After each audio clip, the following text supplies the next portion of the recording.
welcome to Your View. It's Tuesday on the show. I am Mariah Afolabi Brown. As always, I have the latest with me, Mariam Lunga. How are you? I'm fine, Good to see you. Yeah, thank you. How's everything? Have you seen this week? You're not here this year.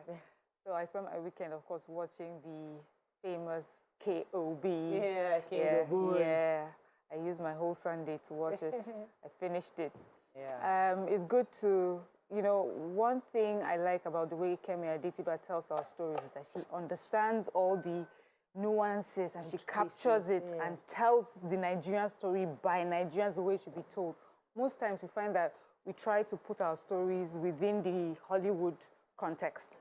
But when you have someone tell you so brilliantly like that, she's to be applauded. And for right now, I think, in that Nollywood space, she's definitely a leader in telling our stories. So, well done. Good job. Yeah, good job, yes. I finished it yesterday. I watched half on Monday. And yesterday, on Sunday night, then yesterday, Monday, I rounded it up. And I was happy. Yeah, she didn't let me rest. So in the middle of the night, I was chatting with Nima. So what's going to happen next? He said, calm down. So I was excited because I'm a series person.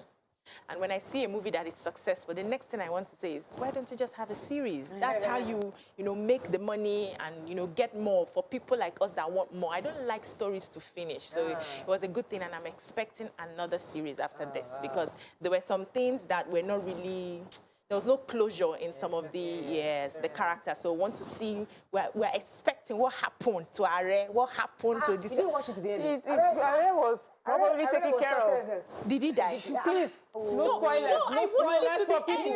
No spoilers. No. While the name credits were going. Oh, I had gone. No. You wait to the end. I'll go back. You go back and check what happened to Ari. I can give you that one. He was sorted. He was sorted out. Nice to meet Well done, though, to all the other Nigerians that haven't watched. So sorry for this girl. It's good for them to know that they should wait till the end credits finish. Immediately, I just had to, because I had to go to work now. You never finished at that time. Oh, good. But I'm doing How was nurturing the nurturer, Madam Moderator?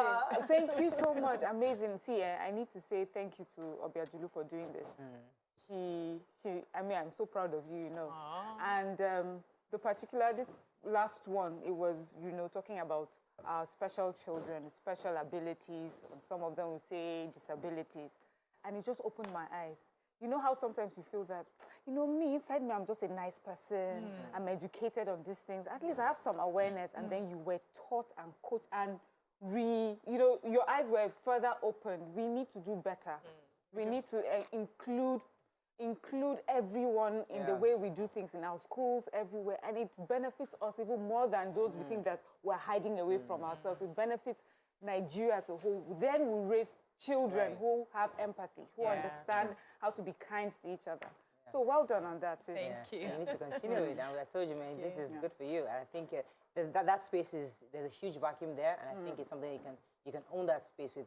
They definitely need that attention. Yeah. All of us need that rewiring to know that, okay, this is how to behave. This is how to behave. This is how to love. Anything else interesting My happening? house is full. My sister-in-law is around with her little baby. This is the first time I've seen the baby. She's going to be 3 months next tomorrow, yes. So I'm doing a little omugo. Because of work, I wouldn't have time to be doing the bathing and all that, but she understands. But the house is full. The kids are having fun just before they resume school. We're already working on resumption.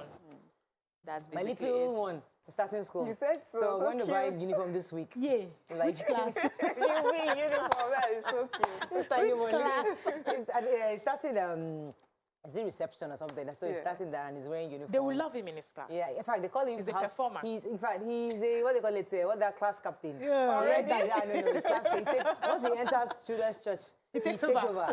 Once he enters, he also takes over. So, yeah, I'm looking forward to that. Okay, it's Tuesday on the show. Let's go on a quick break. When we return, we go through the front pages of the papers. Stay with us. We'll be right back.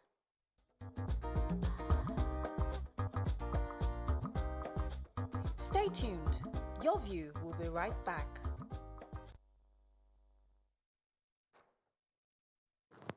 Right, let's start with The Nation.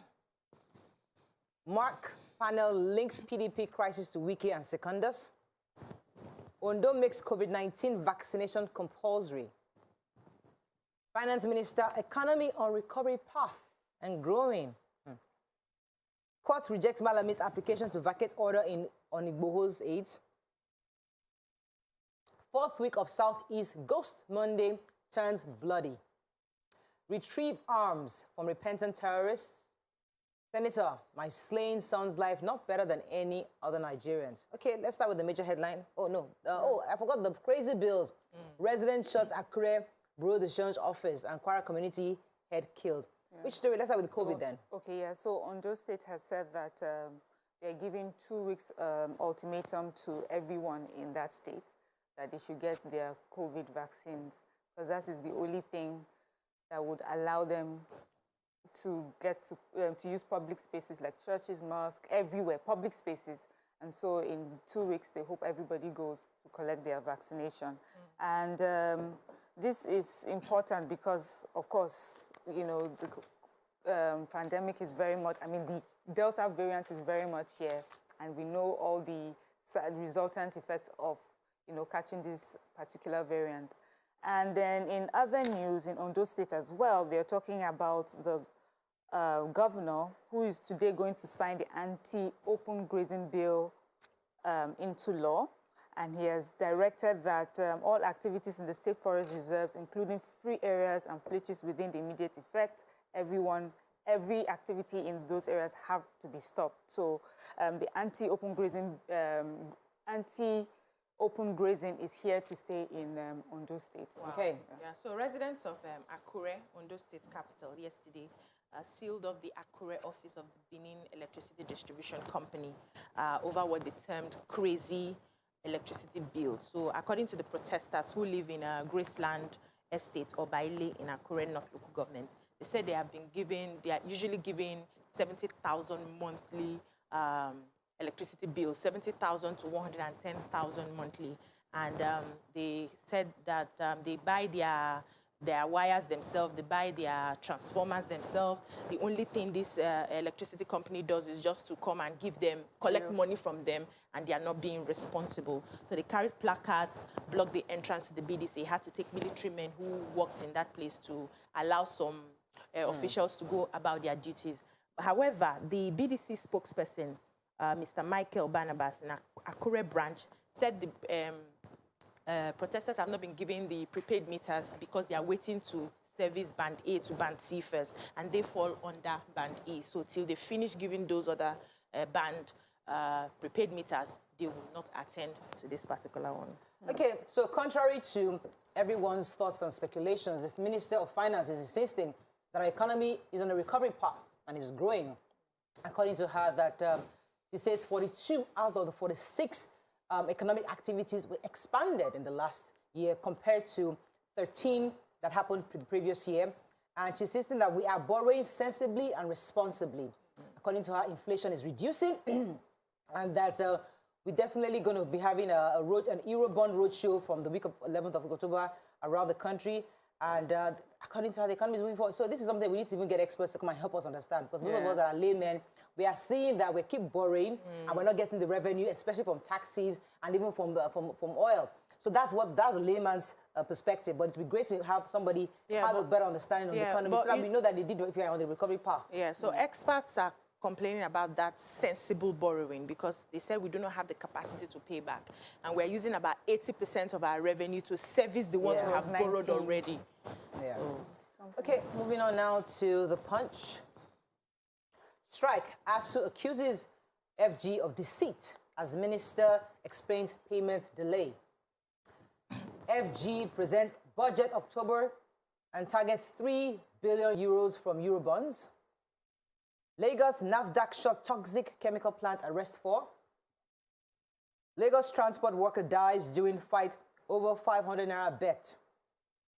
DSS bows to pressure, releases 8 Igboho aides. NDA invasion, more troubles coming, Fadambaka warns. Taking herbal formulations after 14 days of preparation risky, says NAFDAC. Amechi's confession confirmed deep corruption in Buhari's regime, says PDP. Okay, which story are we taking? I have the picture story. So the Lagos State Environmental Protection Agency, LASEPA, and NAFDAC have sealed off a chemical plant in Ikorodu. This is because they did like an investigative visit of that plant and they found some very concerning things there. They said toxic substances, large volumes of hazardous chemicals, used consumables like needles, syringes, nose masks, disposable hand gloves, and apparel. So it seems like they're making fake drugs in those places and using things that are meant to be trashed and thrown away and sort of reusing them. The general manager of LASEPA, Dolapo Fashewe, says that these activities affect us all. And so if these activities are allowed to continue unchecked, we'll all be in a huge environmental and food safety crisis. So it really, I think it's on us citizens when we see people like this, because I'm sure they have neighbors. People would sort of suspect what it is that is going on. So I'm hoping that that is maybe someone gave them intelligence and they were able to visit that. So it's important that around our communities, when we see people doing things like that, we need to pay attention, because these drugs may end up on your table someday. True, with your kids. Yeah. So the major headline, the federal government on Monday was explaining why it has not paid the university's revitalization fund. And according to them, they said the money, they have disbursed the money, but it's still with the CBN. So they are waiting, the CBN is waiting to authenticate and verify on whatever it needed to do.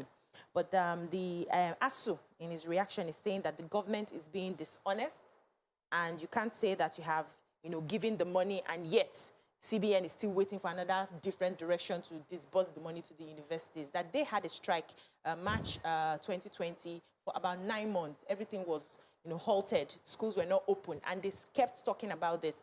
They complained that they were not going to be a part of the IPPIS, and then they were allowed to have their payment platform, UTAS. At the end of the day, that platform is still not working. The federal government is refusing to pay through that platform. So you can't say the money has been given, and yet we haven't received the money. So they are going to be giving them till today to respond, or else there may be a strike looming.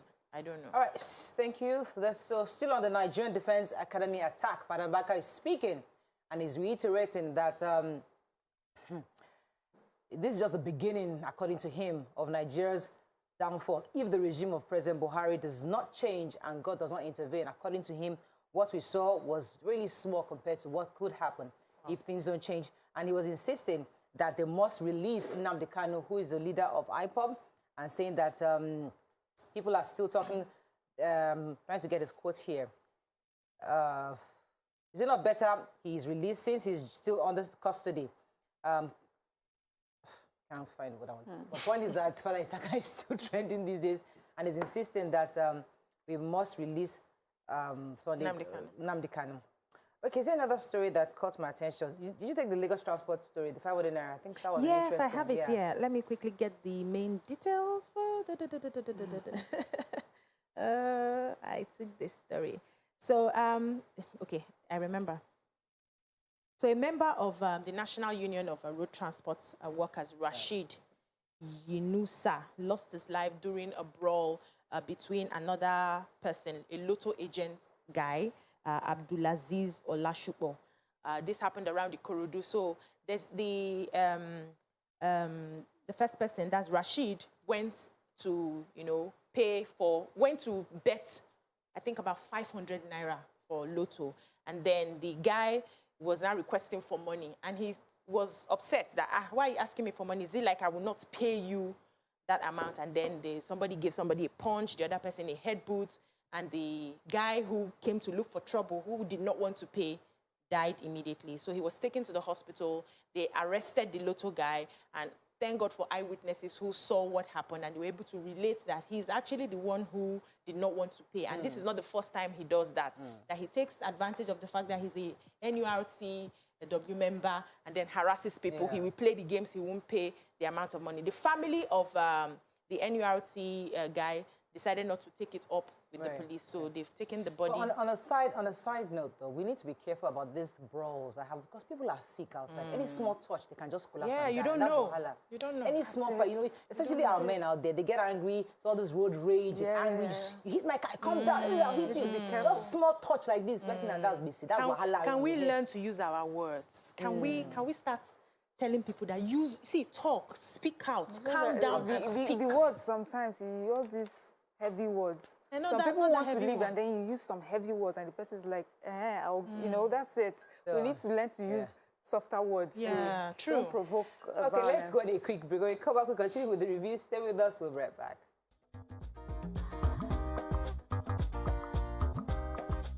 Stay tuned. Your View will be right back.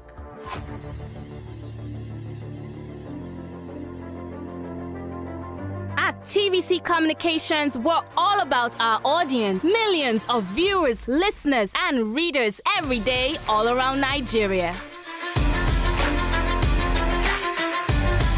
Our 2 TV stations are among the most watched in Nigeria.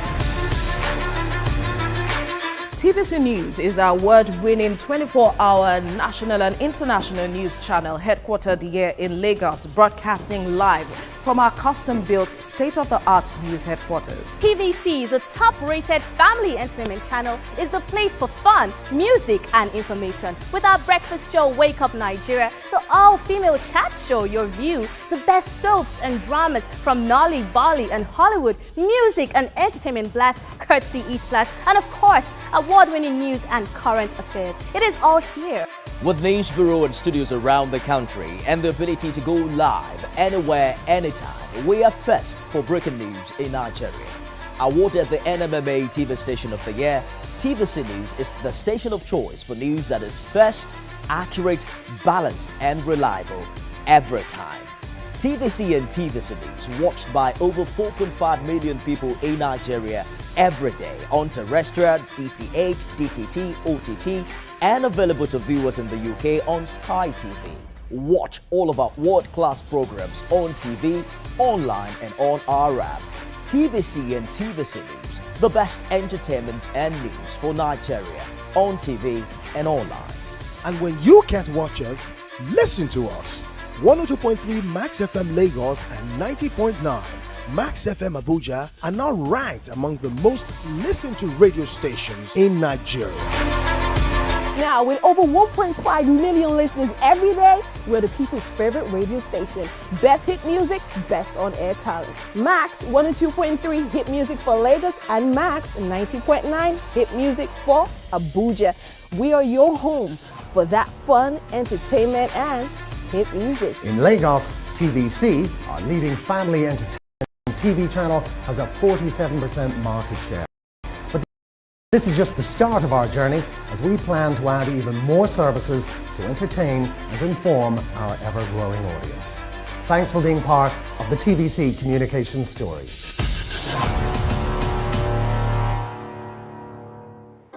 Come closer. A little bit more. Perfect.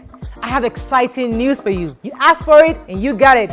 Your favorite breakfast show, Your View, will be going to 2 hours. We're going to have in-depth analysis of the newspaper review and more conversations on the hot topics. The ladies of Your View and I will be stirring up our guests to get an in-depth into all the various topics, and you, our viewers, will have the opportunity to call in and share your views. After all, it's Your View. Join us on Your View, 9 a.m. to 11 a.m. for a fantastic conversation. Don't miss it.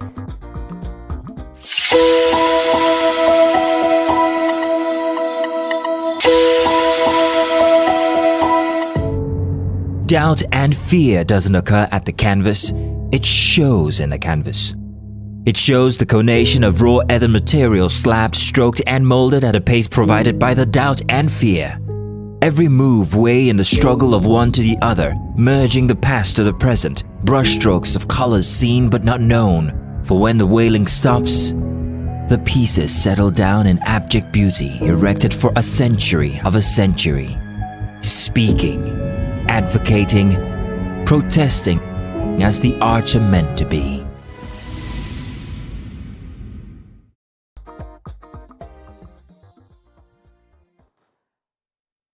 Thanks for staying with us. Now moving on to the Nigerian Tribune. Somebody scattered my paper here.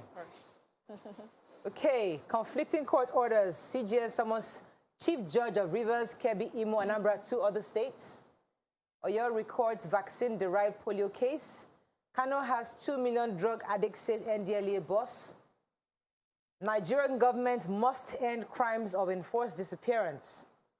DSS releases 8 out of 12 associates of Igboho.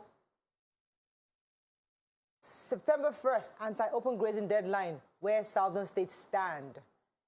COVID-19 vaccination now criterion to access church, mosques, or government offices in Ondo. And CBN unveils guidelines, sets transfer limits for e-Naira. Yes, so in Kano State, the chairman of NDLEA was there, and while he was talking, he said that in Kano State alone, they have over 2 million drug addicts. And the age range is between 15 to 64 years of age. And he said that that's about 16% of, you know, the whole drug addiction situation in our country. And he said that makes it, out of every 6 persons in Kano State, 1 person is a drug addict. And he says the drug of choice in Kano State is tramadol, codeine, and other cough syrups rather than cannabis. And so, you know, he was saying that NDLEA since January have seized over 2 million kilograms of assorted drugs that cost about, you know, that run into billions of naira. About 8,000 people have been arrested. 1,600 people are serving jail terms because of drug abuse and drug addiction and, you know, the whole thing. So the governor is very, the governor of Kano State was very grateful for the chairman of NDLEA.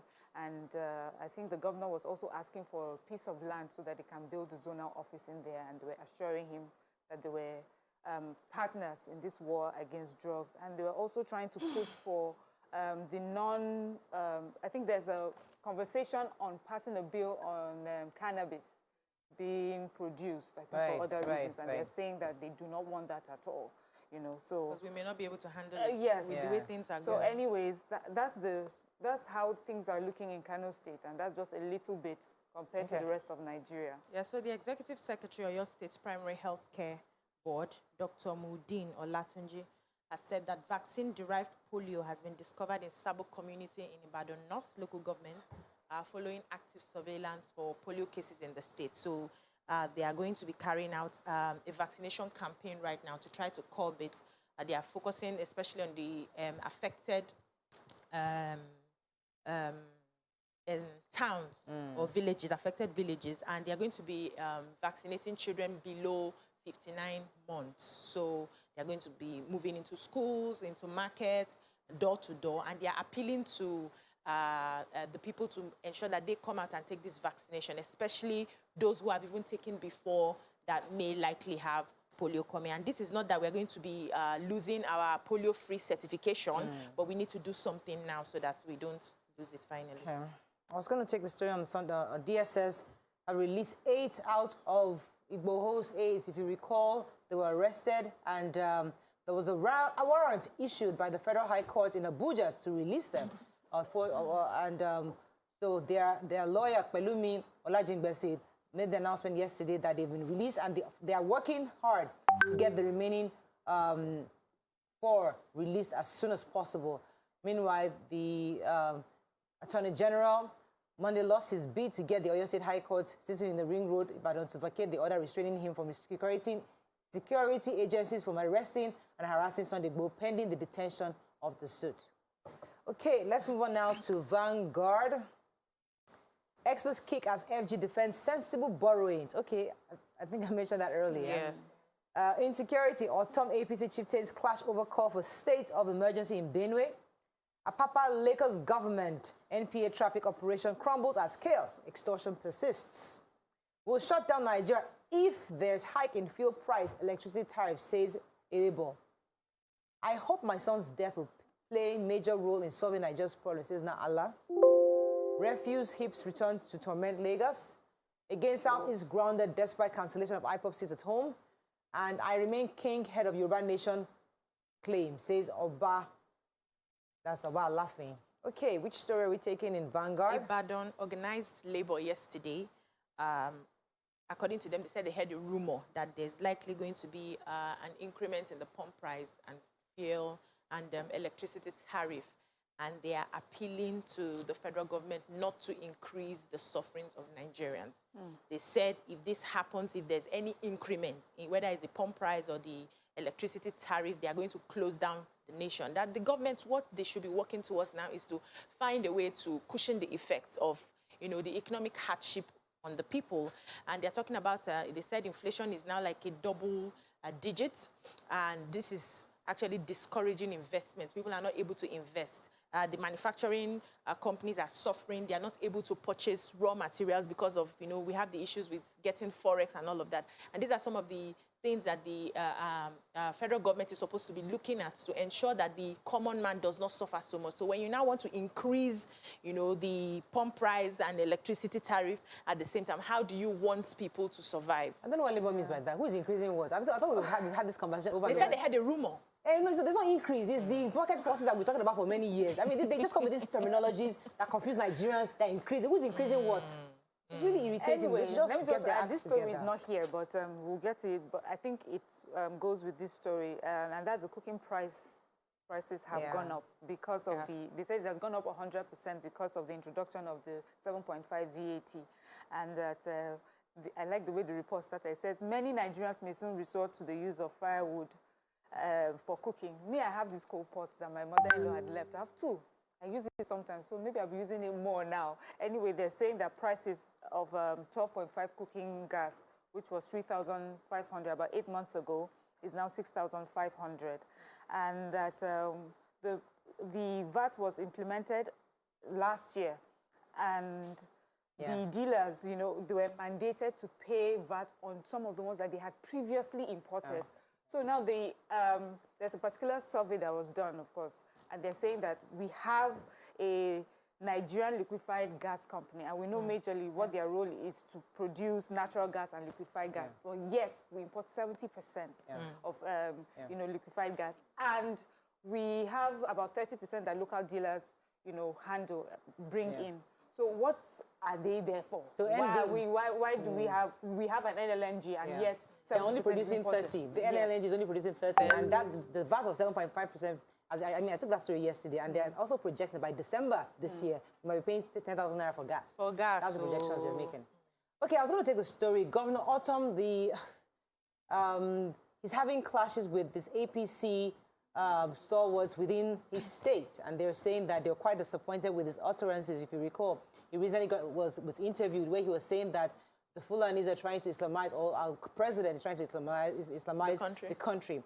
And they accused him of, they called what his utterances messianic pretensions of Governor Autumn with regards to an alleged Islamization of Fulani agenda in the Buhari administration.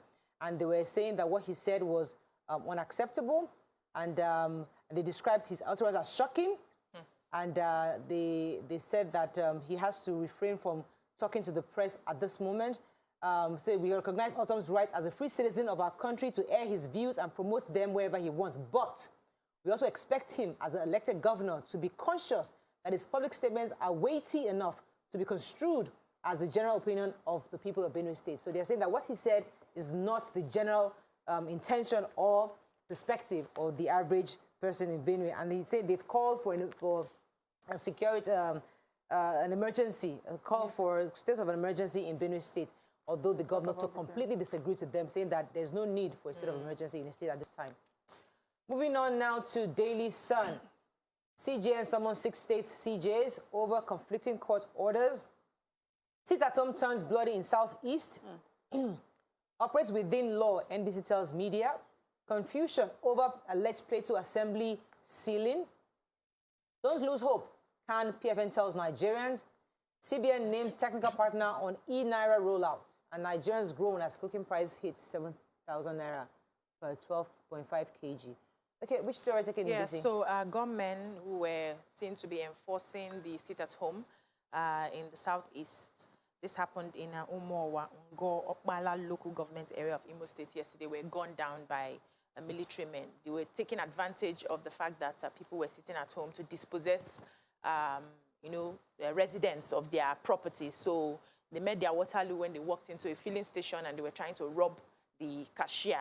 And then the military came in. They had, a shootout, and then 3 of them died. So it's more like an appeal that people should, not take advantage of the situation to start robbing. So these are basically criminal elements. But they also talked about the fact that the sit-at-home was obeyed, mostly in some states, and other states it was partial. The government houses were open government workers were going to work, but most of the private businesses, the banks and all of that were closed to obey the sit-at-home order.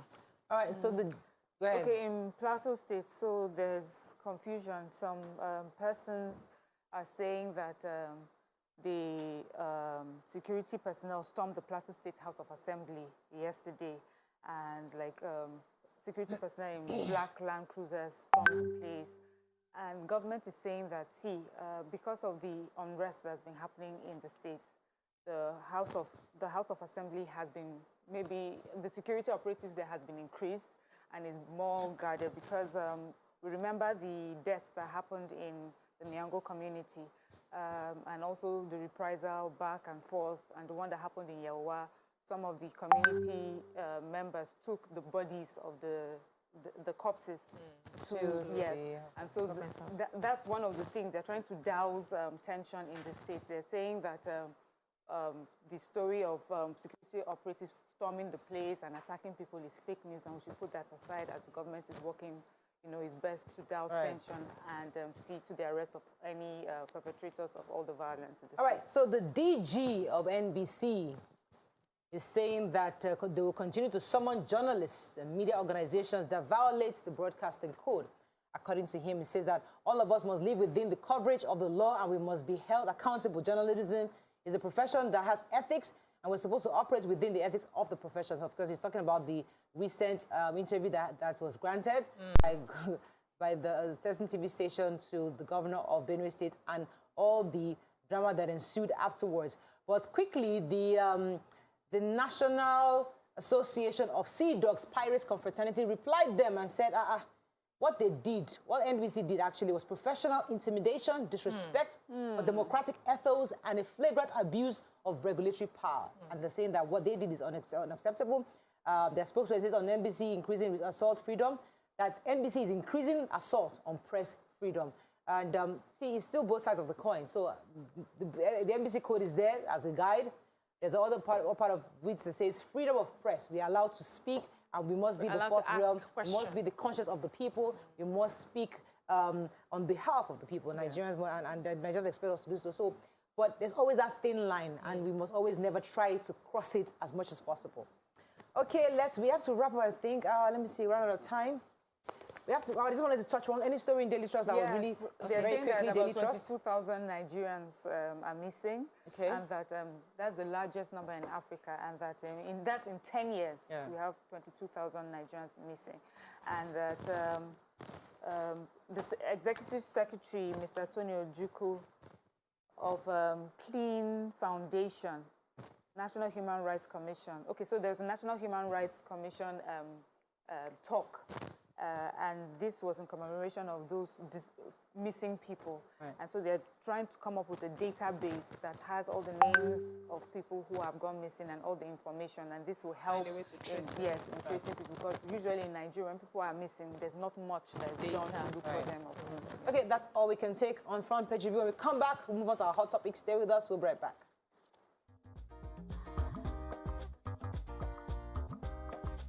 Stay tuned. Your View will be right back.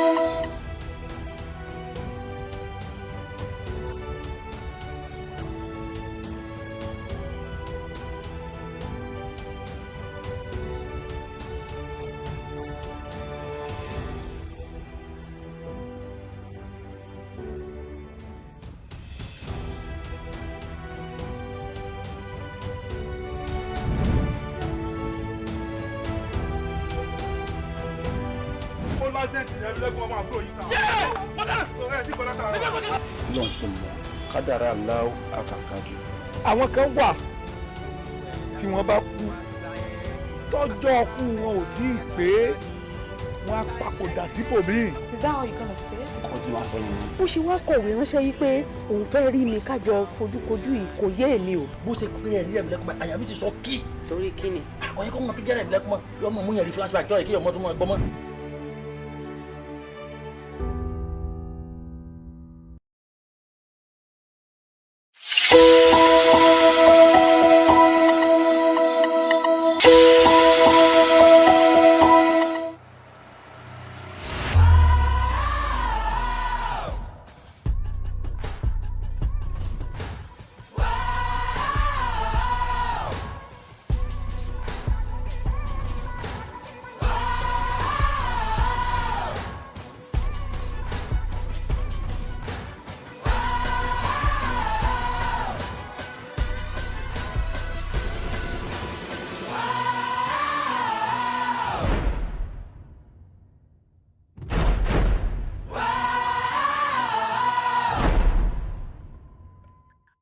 doing, guys? Is the makeup in progress? Makeup, check. Are the scripts on the prompter? Script, check. Are we set in the PCR? All team in place? PCR, check. Clock is ticking, time is racing, lights are. Plans all set. 120 minutes of hot entertainment. We are ready for the mission.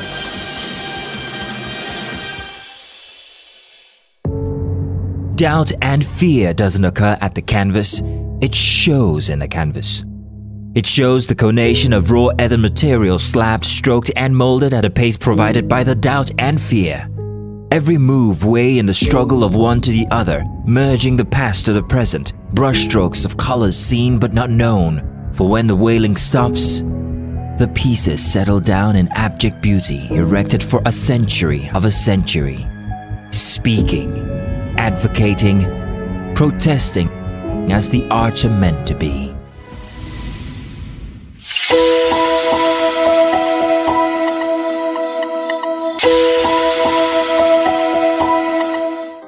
Come closer. A little bit more. Perfect. I have exciting news for you. You asked for it and you got it.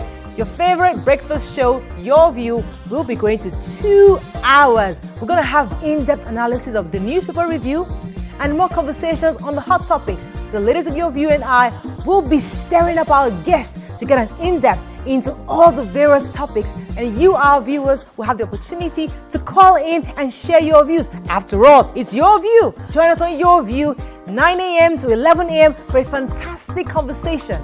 Don't miss it.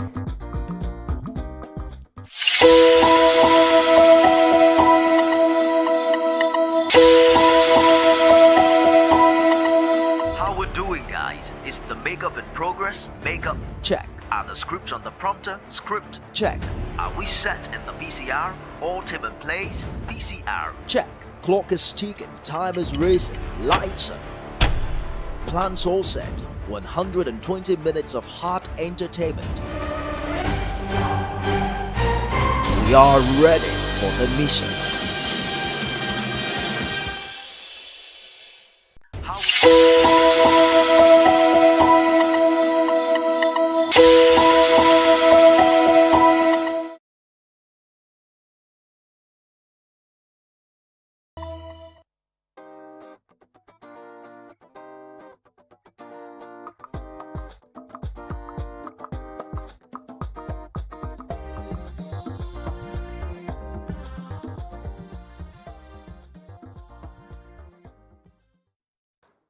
Thanks for staying with us. This is our sponsored segment by Rollard Properties.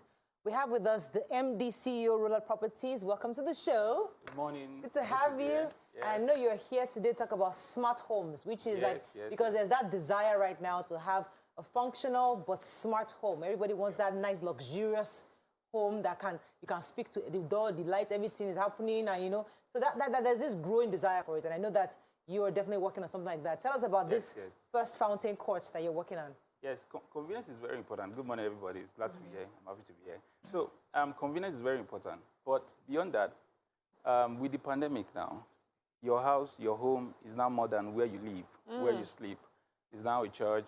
It's now a school, your office. Some people even party at home. Some people are even watching. Some people are watching right from the comfort of their houses right now. So the functionality of your home is very important. So it's not just where I hide my head at night. Is how can your home help you achieve your daily dreams, your targets? How are you not left behind because of where you live and how you live? So it's not about where you live now, it's about how you live now. So functionality is very key, and that's why we're introducing smart homes. And at the center of it all is convenience, safety, security, and power conservation. Can you break down for us what you mean by smart homes? So I hear people buy houses. Yes. And, they have to still... You buy a house and it has the doors fitted in, the security doors, the kitchen, the microwave and everything, but you still need to fix one or two things. How does your package come? Okay, when we talk about convenience now, it's like how can you control gadget in your house with your phone? How can you access your door with your... someone was joking, a comedian was saying, when we were launching the project, he said, because we have this feature where there's facial recognition. And he said women should be happy that when your husband brings side chick, your phone will just buzz wherever you are. There are strangers. So that's convenience. Let me just add to that so that you can help put it in perspective. So let's say I have a smart home and I'm coming to my house. What are the things that I will see and how? Okay, I was trying to break it down. Convenience, you can control things with your phone.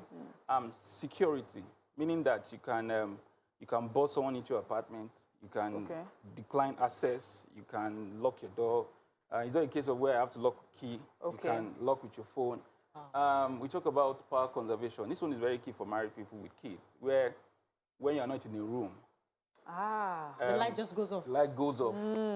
When you're not there, it's not a case of, oh, my kids left the AC on upstairs and it's running down. It goes off once. You set the minute that after some minutes, the light goes off. Water heater is on. After a while, it goes off. That's power conservation. You're not at home. You're not worried. Did we turn off this and that?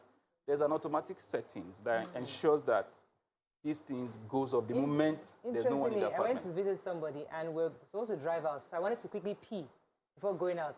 So I now told her, can I pee? And I rushed into the house. And while from the car, she turned on the air freshener in her toilet, in my guest toilet, and the lights for me. From the car? From the car. So are you saying that these homes are ready for purchase from you, or are you saying that you're going to help them to build it? We have commenced construction. So anyone keen into this now will be on off-plan basis. And one of the advantages of that is that you get to pay less. There's no point paying more for something you can pay less for. So, and if you have a trusted and credible company, you can deal with like Rollard Properties, you can start this journey. You can start with as low as 2.9 million naira, and there's a payment plan. You can choose to pay outrightly. You can pay, there's something called landmark payment. So as you're working, you're paying. So it's a journey, and you get to save more when you join the off-plan. So this off-plan payments, like how long are they spread for? Is it a year payment, 2 years, 5 years? How does that work? So we have 12-month payment plan at the moment because the whole project itself should be done within 12 to 18 months. And then people can have their keys and move in. The project is located at Abidjan GRA. Being within the GRA, where's that? I know Abidjan GRA is about 10 minutes drive from Ajah and about. Ajah Bridge, sorry. Being within the GRA, it comes with a lot of facility already, drainage, power. You know how reserved a GRA would be. And imagine a smart home within the GRA. So the question is, that is heaven. Yeah. So let me ask you the type of houses you have in this package. We have detached duplexes, we have terrace duplex, we have 2-bedroom flats, we even have 1-bedroom flat for bachelors. You see, home ownership, home ownership is not something you think twice about. Trust me, there's this saying that he's not yet a full man, he who does not own a land, and I can say he who does not own a property. So the case is, how long will you continue to pay rent? How long will you're not going to serve a man forever. So you should, at some point, begin to set your own legacy, and property ownership is the way to go about it. So, I mean, I'm happy that smart homes are becoming the norm now. People are actually demanding it more. But I know you're also going to talk about the Freedom City. You want to talk about that? Yeah. The Splendor Place. Is that what it's called? Yes. Yeah, this is a very strategic estate located right beside the free trade zone, and is on the main express. We put up a video on our page, and people were surprised. Oh, can I have something on this major express? This is at the heart of the commercial activities going on within Ibejeleki. So this is beyond, this is a place where it's suitable for commercial purpose, for residential purpose. You want to build short-let apartment, you want to have a guest house, you want to have a getaway home. This is a place for you. And documentation is nothing to worry about in terms of title. This place has government-approved decision. So you are rest assured that you are buying a land already certified by the government. And for this place, we're taking wellness into consideration. And, and for us, what we're trying to put is an environment where there's nature, there's landscape, you can walk, there's, the air is clean, and because wellness is very key. There's no point in an apartment if you're not going to live long. So wellness is key, and we're putting this thing into consideration. For everybody buying into Freedom City Estate, you are guaranteed of buying into a serene environment. So how do you plan to separate the commercial from the residential, or everything will be in a mix? No, there's a layout. There's a layout. So a residential place can't even survive without a bit of commercial of course, you need a grocery store, you need something else. So there's a layout where, depending on what you're going for, you'll be placed where you're supposed to be. Tell us the numbers. We want to see the numbers. How much are these things? So Yeah, let's start see, one thing with rural property is that affordability is key. We believe that everybody has a right to ownership of land and houses. So we have created payment plan from 12-month to 18-month plan for you to be able to have this property. And you can start with as low as 500,000 naira. And right now, today, the price will change from 7 million naira to 10 million naira. So you have like 24 hours to still, I said something that there's no point paying more for what you can pay less for. Yes. But today, you can still enjoy the old price. Price review takes effect from tomorrow, and you can up on the numbers now, call as been displayed, book yourself for a virtual tour, a real-time inspection, and see how you can lock down a plot for yourself. I think there's something that people talk about. So you would advise that this is a good investment plan and opportunity for the person, because some people don't want to live in the place. They have enough houses, but they have the money. So would you be saying that this is a good opportunity for you to invest in something and to resell, to rent out? Yes. See, real estate ownership is for different purposes. You can own for personal use. You can own for commercial purposes. That's why you see you can own and build a short-let apartment and you're just letting it out. You can build and rent it out for people to stay inside. So, yes, there's a whole lot you can do with property ownership. Now, there are Nigerians in the diaspora that would love to purchase. Many of them want to invest in Nigeria, but they have trust issues. They're skeptical. They just believe everybody's a fraudster. So, how can you reassure them that are watching you right now that their investments will be safe and they will have somebody? Because one of the problems we have in Nigeria is that communication. I pay you money and everybody goes to sleep.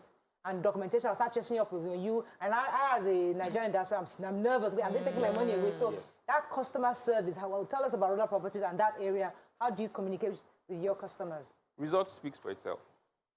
And in the space of 2-3 years, we have 23 estates and over 2,000 clients. And this cannot be without a proper business model and founded on integrity. One thing we are so key on at Rulat is integrity. And to answer your question about how do we handle these things, we make sure that what you're paying for, you get it in record time. Speed is one of our core values. Meaning that if you're paid me for a land, why wait for 2 years before you get your, whatever you're supposed to get, your document, your allocation. So we prioritize these things at Rulat Properties, and we make sure that, like we like to say that when you buy Rulat Properties, you are buying peace of mind. And this is one of our, very key to our model. So in terms of how you get it, we provide documentation within 48 hours. Wow. We have vibrant customer service officer ready to take your call, whether by mail or you're going to chat us up.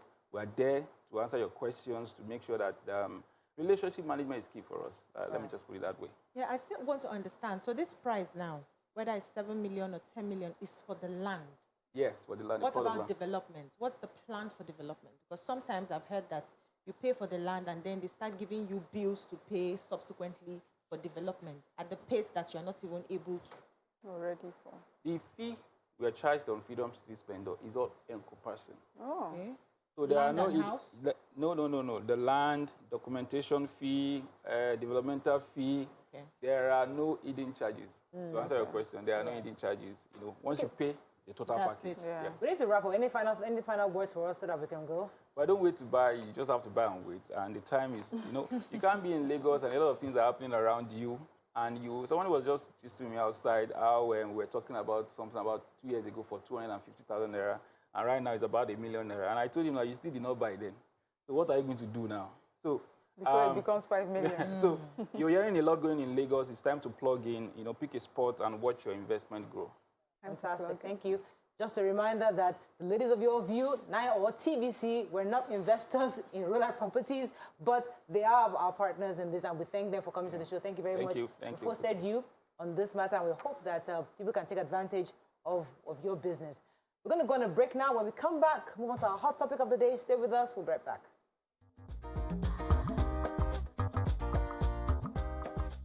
Stay tuned. YourView will be right back.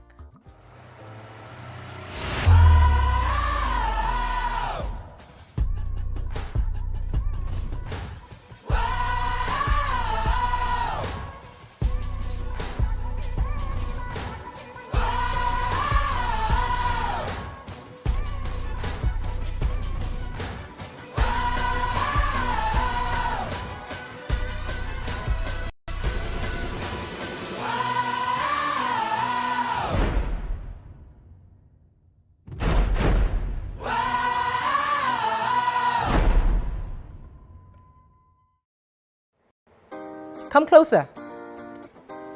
A little bit more. Perfect. I have exciting news for you. You asked for it and you got it.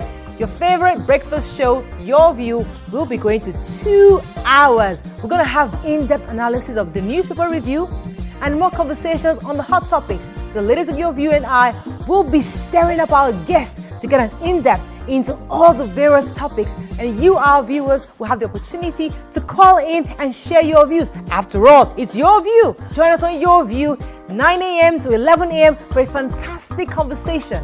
Don't miss it.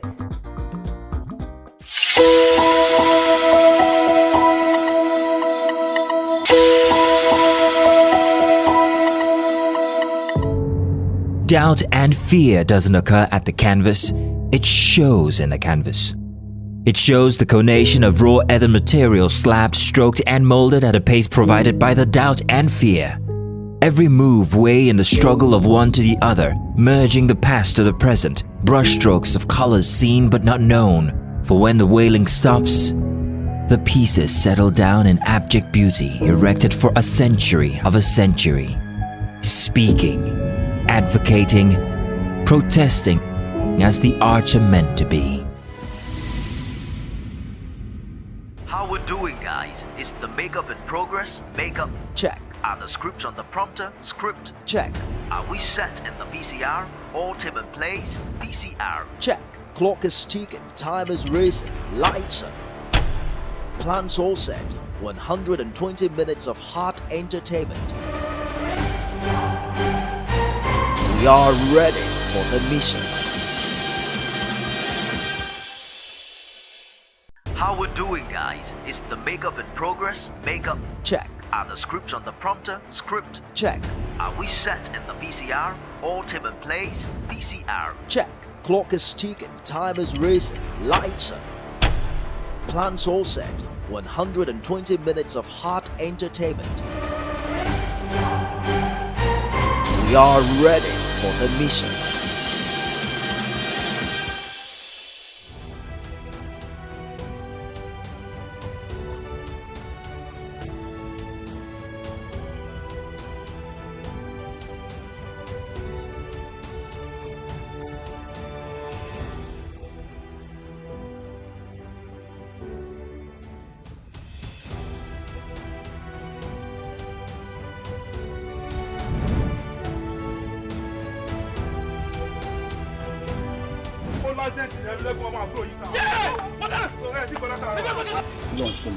kádàrá aláwọ̀ àkàkàjù.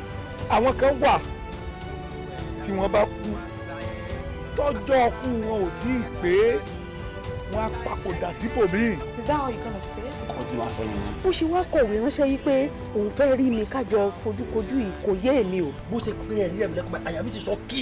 torí kí ni. àkọ́yẹ́ kọ́ mọ píjẹ́ ẹ̀mí lẹ́kùnmọ́ yọmọ mú yẹn rí flashback jọ́ ìkéyọ̀ mọ́ tó mọ́ ẹgbọ́n mọ́.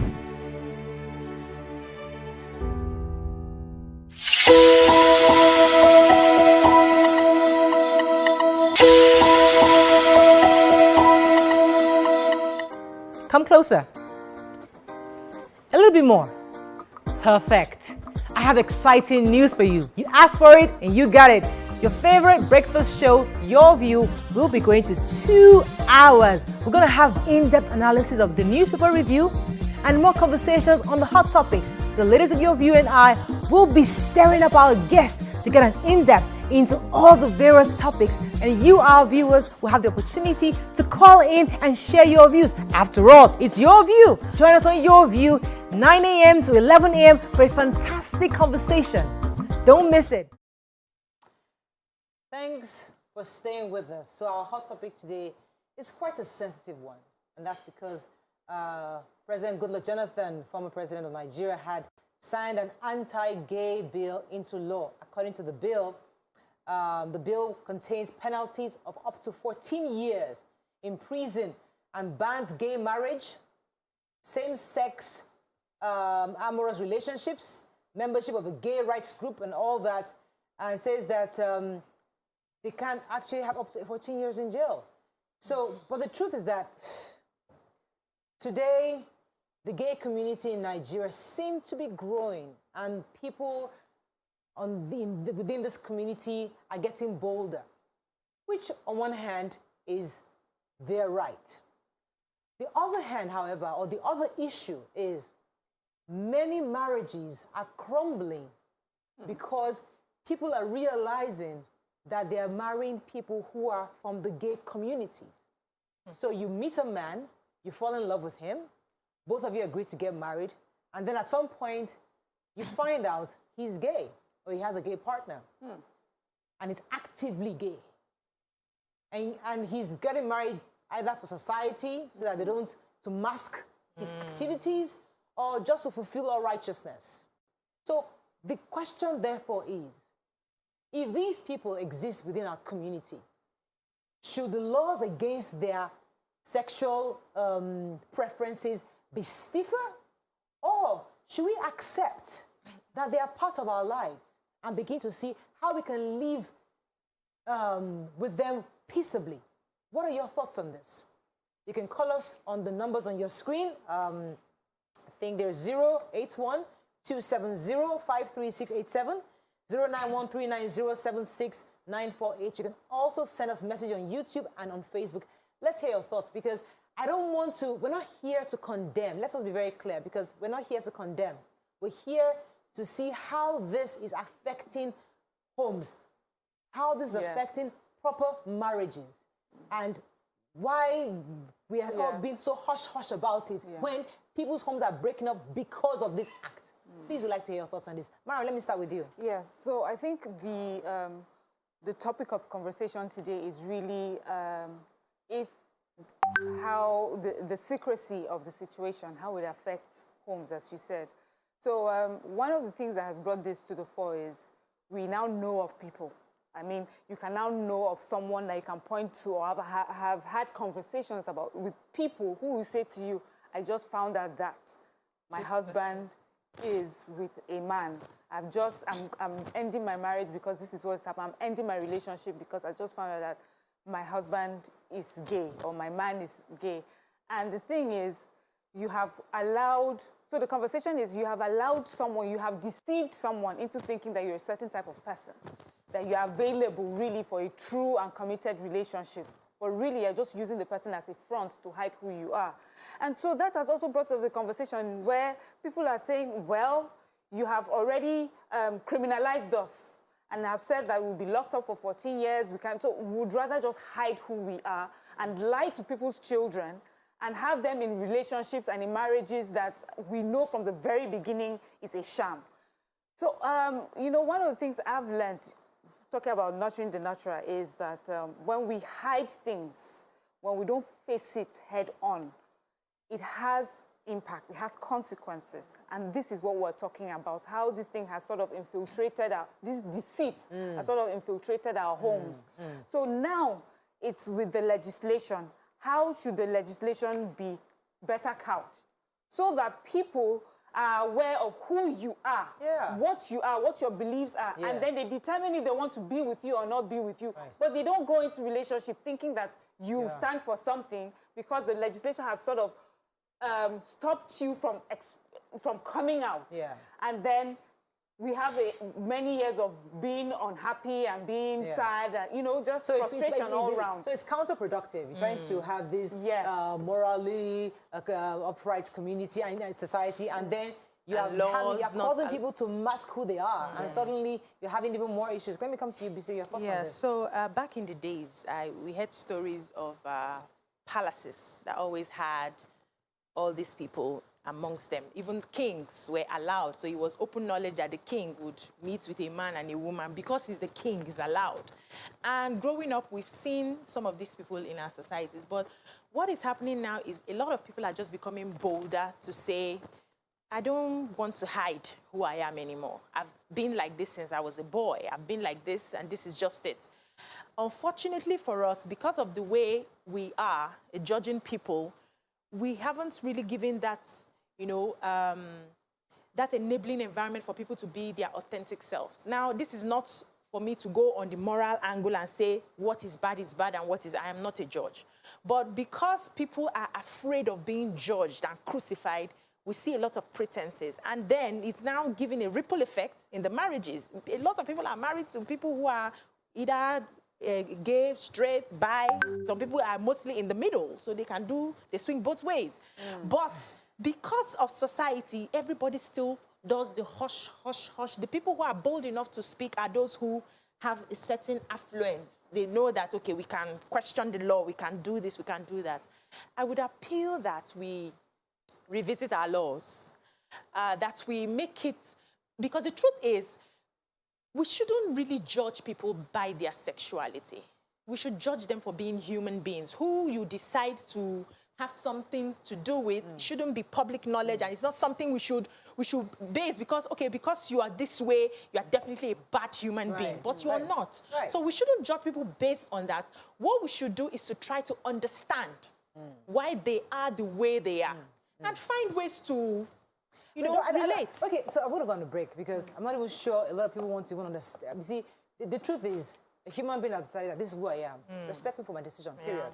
But in our society, the way it is, how can we, is all part of what you said earlier, rewiring the minds. How do we accept people for who they are and still live peaceably with everybody? Let's go on a break, we'll be right back.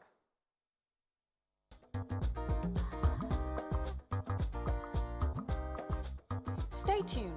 Your View will be right back.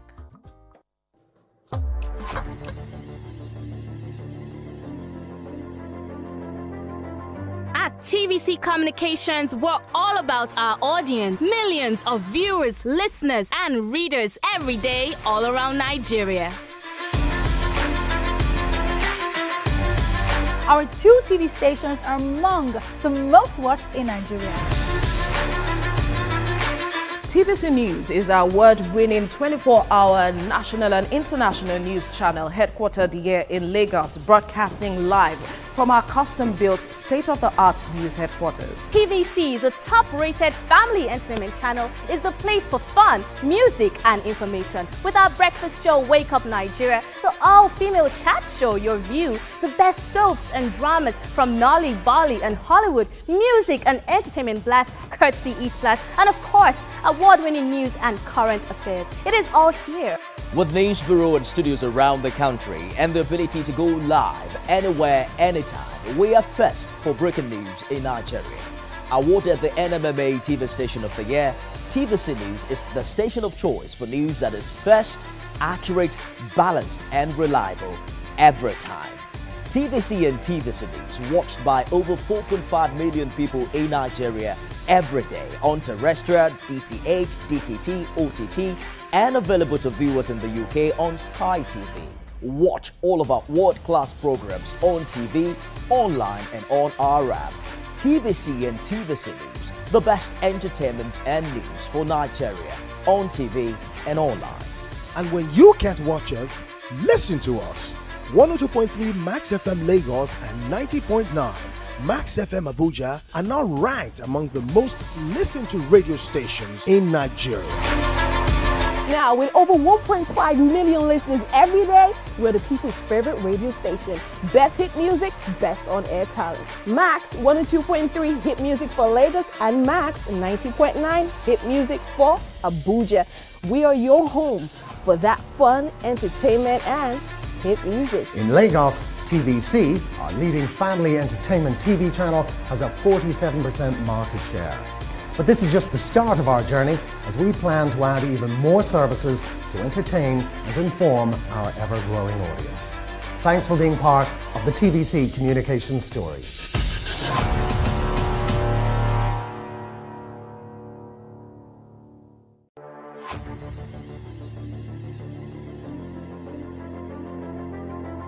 At TVC Communications, we're all about our audience. Millions of viewers, listeners, and readers every day all around Nigeria.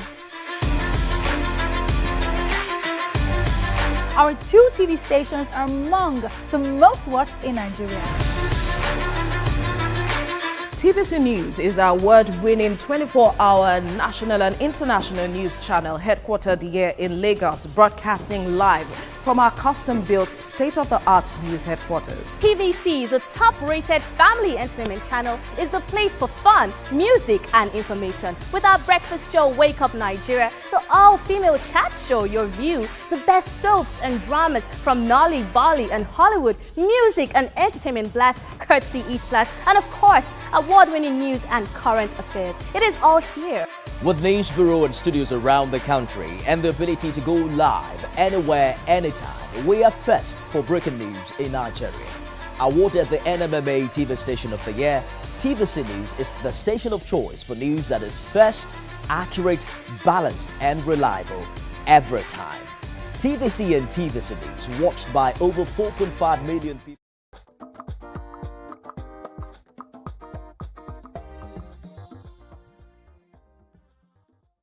Thanks for staying with us. So as I said, this topic we're talking about is quite sensitive because there are quite a lot of people involved. Now, I want to make it very clear. We're not here to condemn or promote the sexual activity of gay people. That's not the conversation. What we're talking about is how it affects marriages today, because many homes are falling apart because their spouses are not fully disclosing their sexual orientation. So that's where the law is coming. Is it because it is illegal in Nigeria? So as a person, I am not free to say this is who I am, so that the girl who is hoping that I'm going to marry her can know that, uncle, auntie, I am not available. So that's really the issue. So when you are in a marriage, or when you suspect that this person, you're 35 or you're 40 years old, you fall in love with this guy, he's ready, you're ready, your family is excited, and you then find out weeks to your wedding that, oh, he swings both ways. Would you go ahead with it? That's really the conversation. Should you, as a person, understand, okay, these people are in the community, at least he wants to marry me. Should I just take the Mrs. something and just know that I'm just okay? Move ahead. So I think, I think there are people that work out a certain arrangement depending on the state of mind of the spouses involved. I've had stories where, you know, the person found out just before marriage, and one person decided to, this is not going to happen. I'm not going, this marriage is based on lies. I'm not going to get into it. And she took a walk and then explained to the family, I'm not marrying because this person is this way and I can't deal with that. While others have heard too that, okay, fine. Do we work out an arrangement? How do you want me to help my own self, since I already know this is who you are? We have told everybody we are getting married, and I think we should have that relationship. I cover you, you find a way to cover me.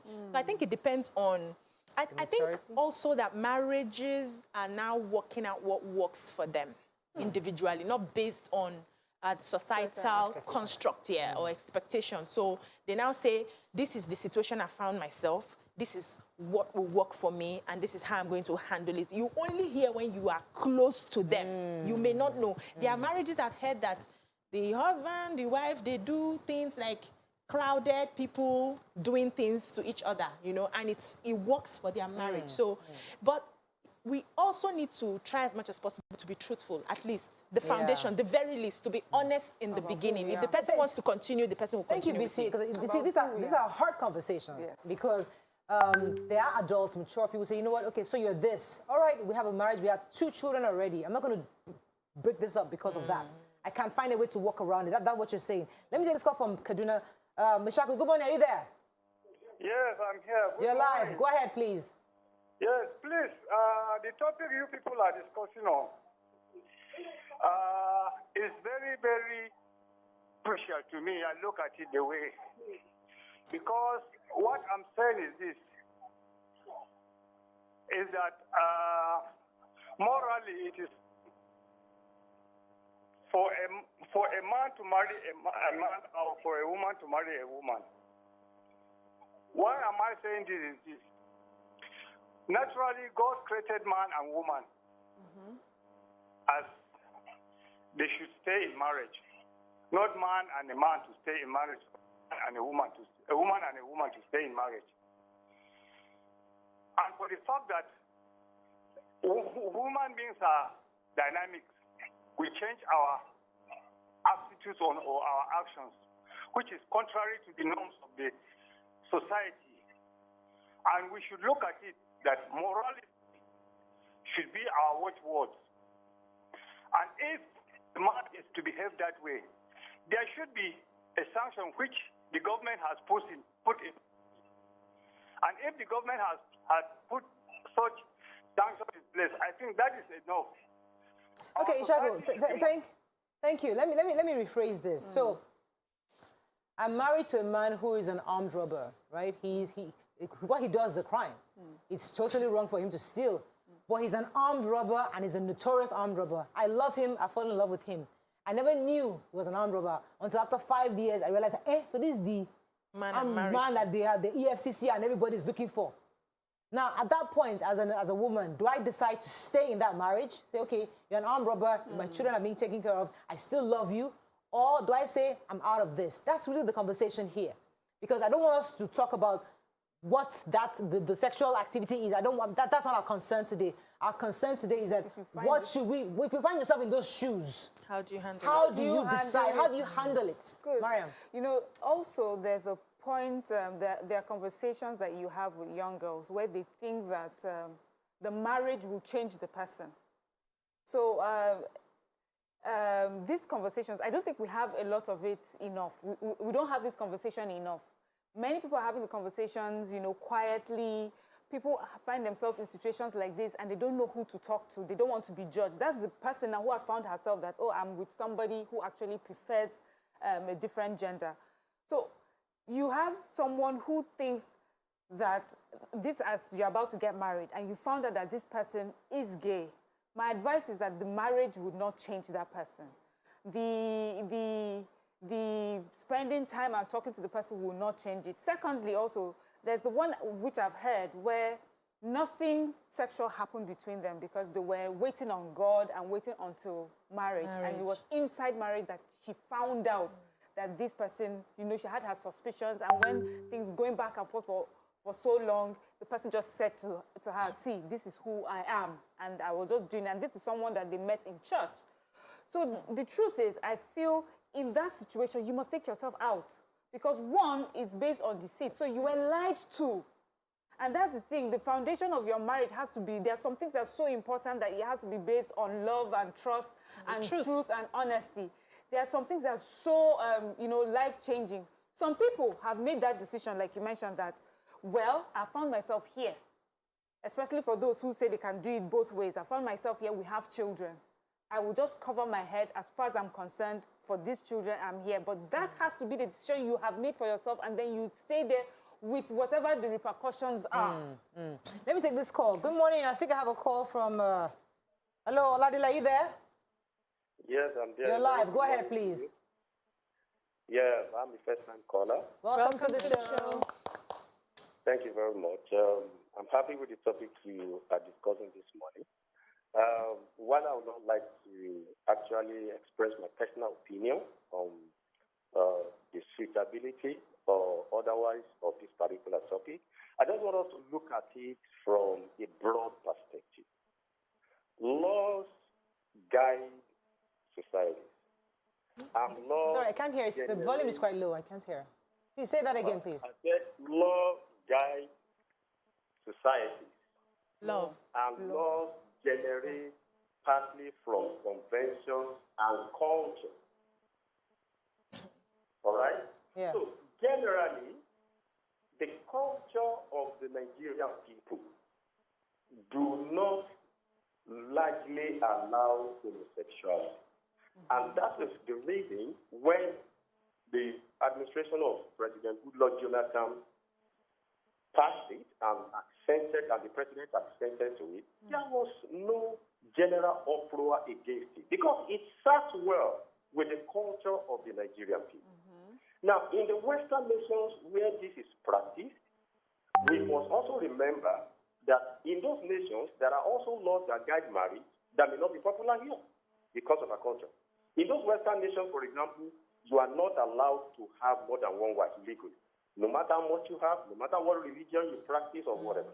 So this law, I believe, is popular with the Nigerian people within the context of our culture. And so the few people that go for this, they must learn to adjust. And people who find this issue problematic in their marriage, they should go for counseling. And we should just find a way around it to address it. Oh, Goodness, I really wanted to hear that. I would like to ask a question. Like, if let's make it a bit more realistic. Let's say you have a daughter who's about to get married, and you, the father, now finds out that this man she's about to get married is homosexual. At that point, what do you do? And you have gone so far. They've gone to church. They've done the marriage counseling. What do you do? What do you tell your daughter at that point? What do you tell the man at that point? Do you say to them, go for further marriage counseling to handle this? Or end it? Let me go on a quick break. When we come back, we'll take more calls on this. Stay with us. We'll be right back.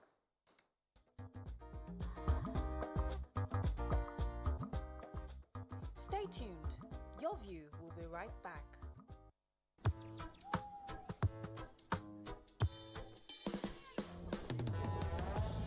Here today, gone tomorrow. 'Cause you volatile like the water. And you promise what you don't know. Sometimes it's right and then it's so wrong. Them go do like say them why. Go promise you the world. My brother all now worship.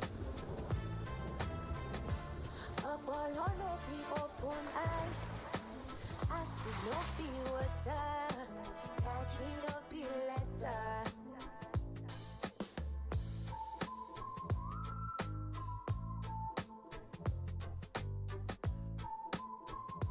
Airtel, the smartphone network.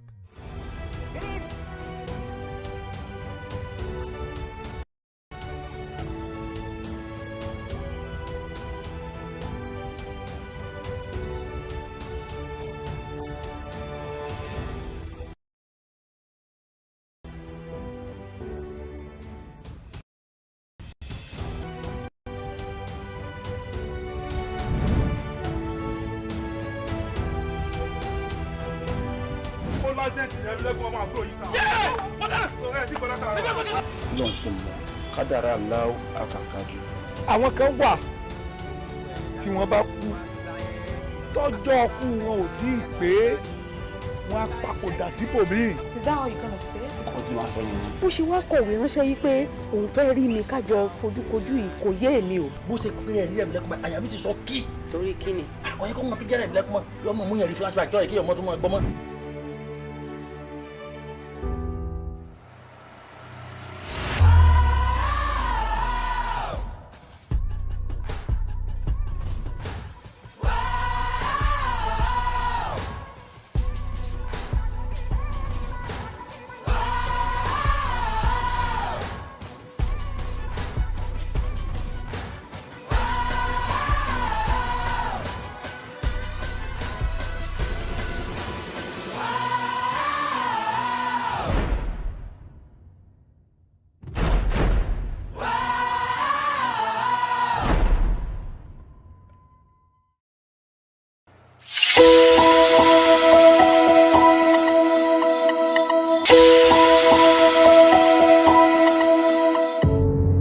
Doubt and fear doesn't occur at the canvas, it shows in the canvas. It shows the conation of raw earthen material slabbed, stroked and molded at a pace provided by the doubt and fear. Every move weigh in the struggle of one to the other, merging the past to the present, brushstrokes of colors seen but not known. For when the wailing stops, the pieces settle down in abject beauty erected for a century of a century. Speaking, advocating, protesting as the arts are meant to be.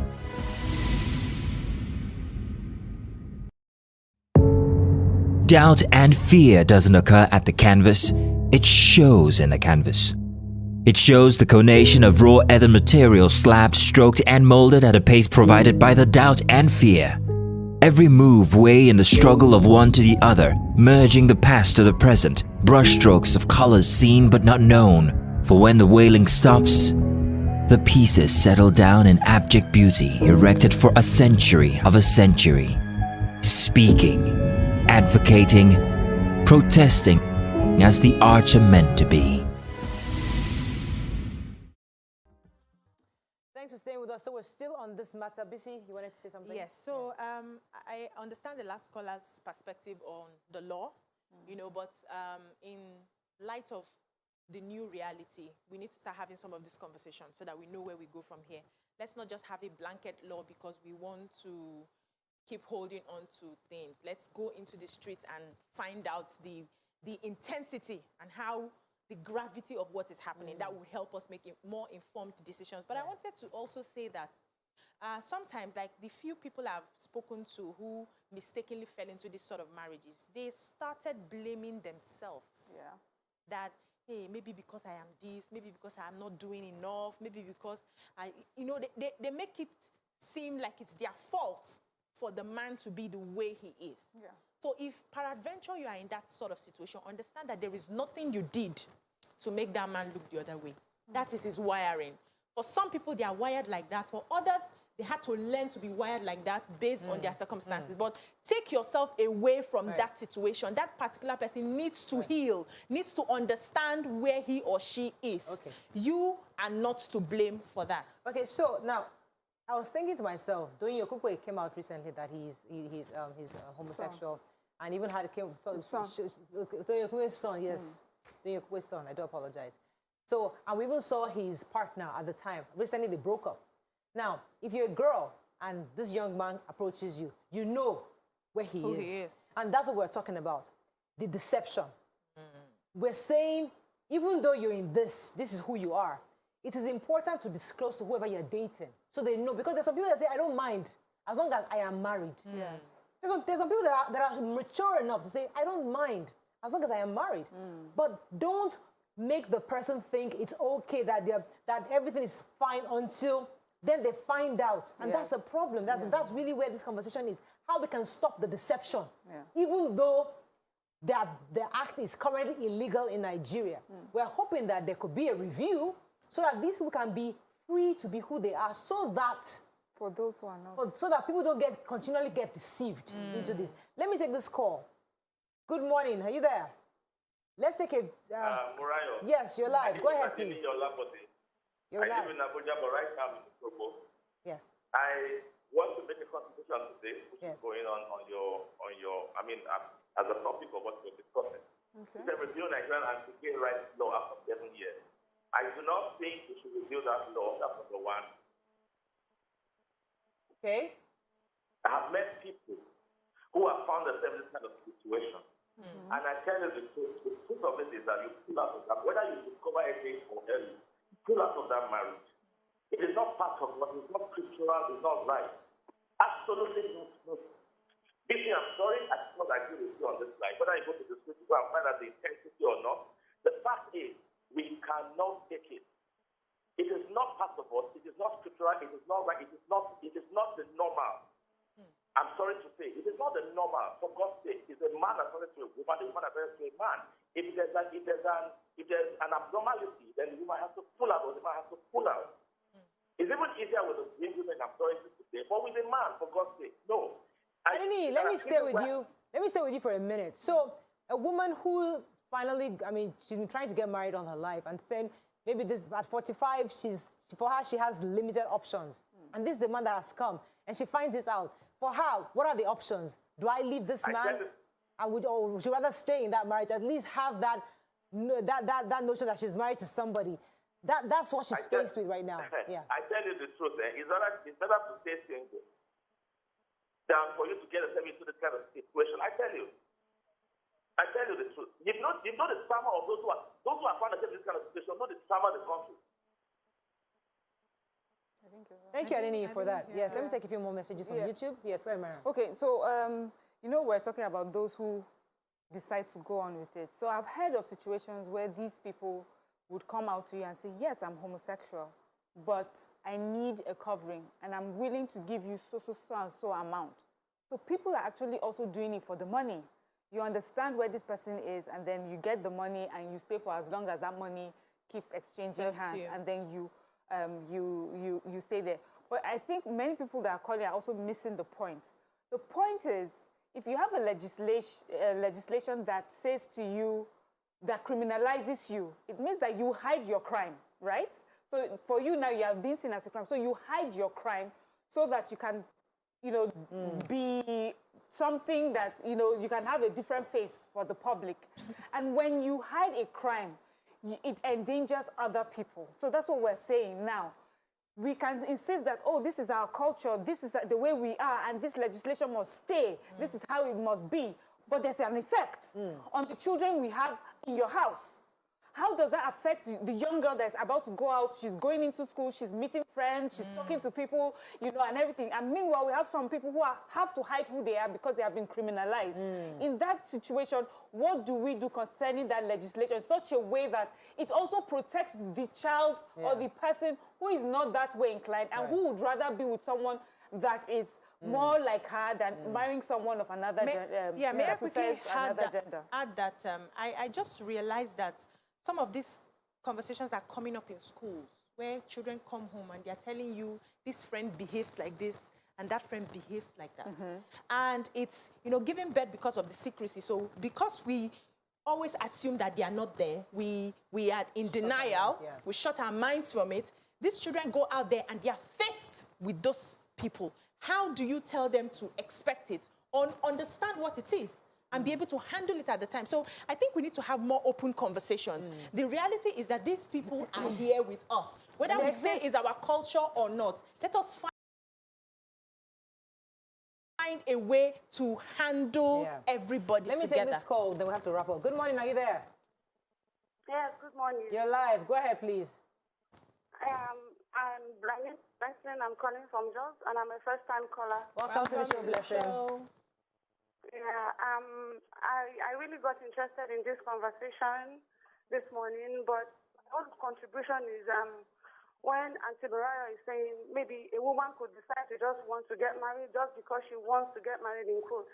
I mean, except that woman has accepted what the man is in the first place. And the kind of society we have here in Nigeria is not the kind that will allow you psychologically to live with a man knowing that he usually have whatever he has with a man. I don't see how that correlates, even with us as Nigerians. And then, on the topic itself, like what the previous caller said, I mean, it is unacceptable. Like, let me divert a little if you people allow me. I've had a relationship where I've known a man for almost 10 years, and he has deceived me. He was married and never knew. And he was planning to marry me in a different city from where his wife was. I found out, I ended it because it was all based on deceit.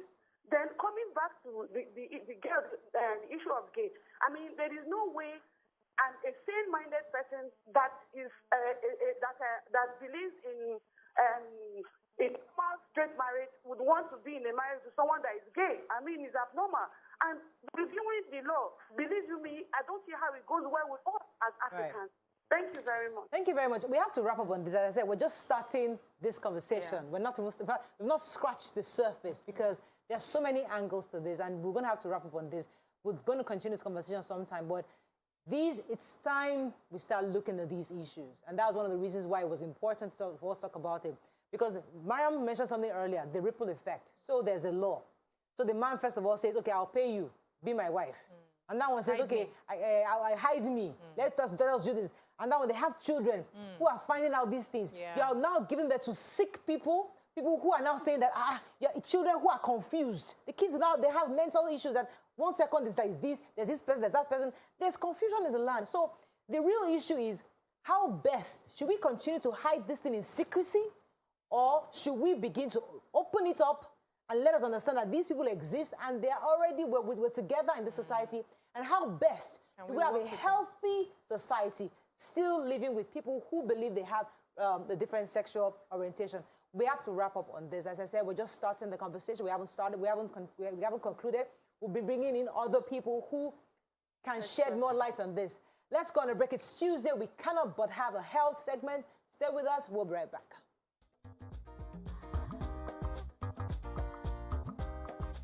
Stay tuned. Your View will be right back.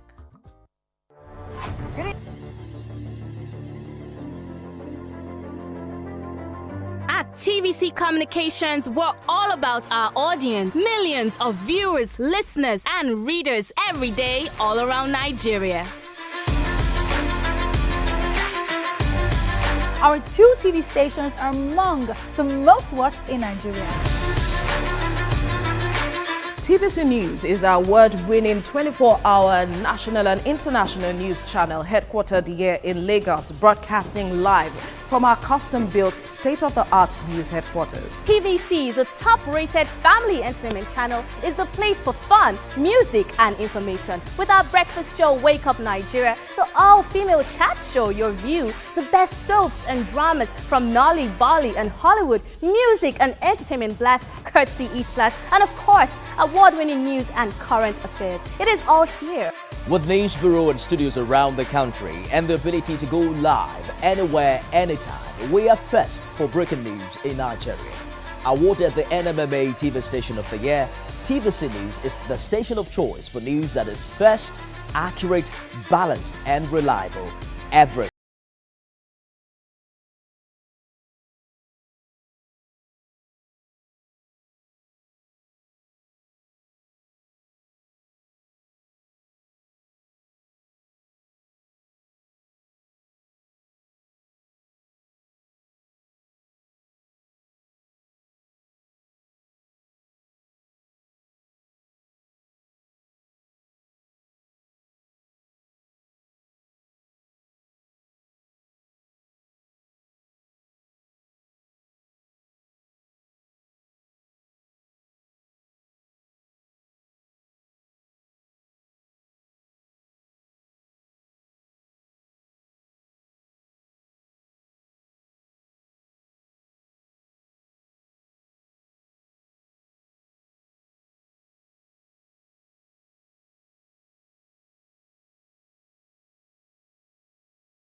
Thanks for staying with us. So joining us on the show is Dr. Toyosi Yakin Rahim. He is a certified immunomedical laboratory scientist and the president of Association of Medical Laboratory Scientists of Nigeria. Welcome to the show, sir. Thank you very much.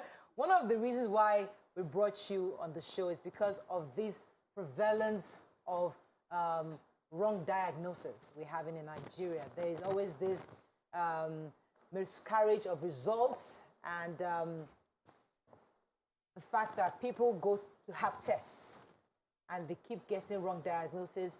I mean, this even happened to me recently.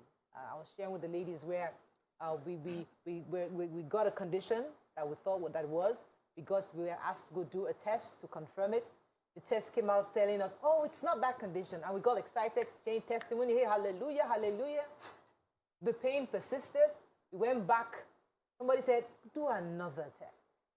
Until we did a second test about 2 weeks or so after. We found out that, oh, it was the initial diagnosis. Then we now had, so this is a Nigerian story in our health sector. And I'd like you, because I know this is your area, is it that we don't have the right equipment? Is it that our doctors are tired because of the numbers they're getting? Is it that we don't even understand the diagnosis at all? What causes this wrong diagnosis that has become prevalent in our society? Okay. Thank you very much, Murayo. Let me start by saying that currently I'm not the national president of our association, the Okay. Association of Medical Lab Scientists of Nigeria. The current president is based in Jos, is Professor James Dame. Okay. But I'm a past president of the association. wow. So, Okay. well, to go right to your question, so many factors are responsible for misdiagnosis, especially misdiagnosis in medical laboratories. The first of such factors is that people need to know the laboratory they are going into. The laboratory they want to do this test, is it a laboratory that is recognized by law? Is it a laboratory that is manned by the appropriate professionals? Is it a laboratory that has gone through quality management system? Is it a laboratory that fulfills all the requirements before setting up the laboratory? Okay. These are some of the public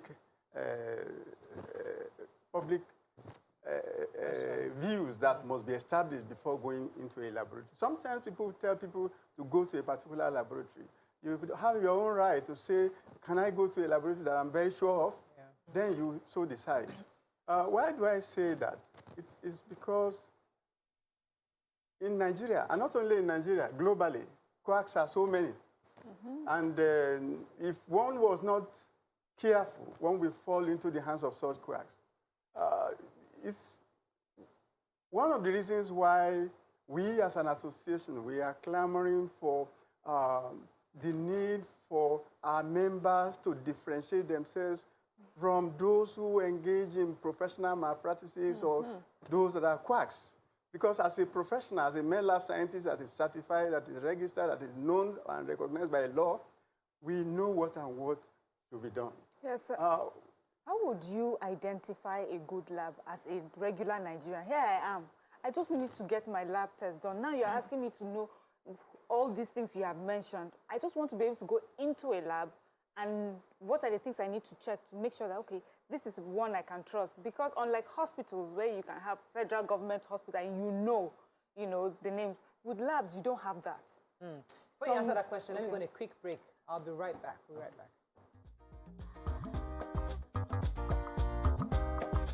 Stay tuned. Your View will be right back. Doubt and fear doesn't occur at the canvas, it shows in the canvas. It shows the conation of raw earthen material slabbed, stroked and molded at a pace provided by the doubt and fear. Every move way in the struggle of one to the other, merging the past to the present, brushstrokes of colors seen but not known. For when the wailing stops, the pieces settle down in abject beauty erected for a century of a century. Speaking, advocating, protesting as the arts are meant to be.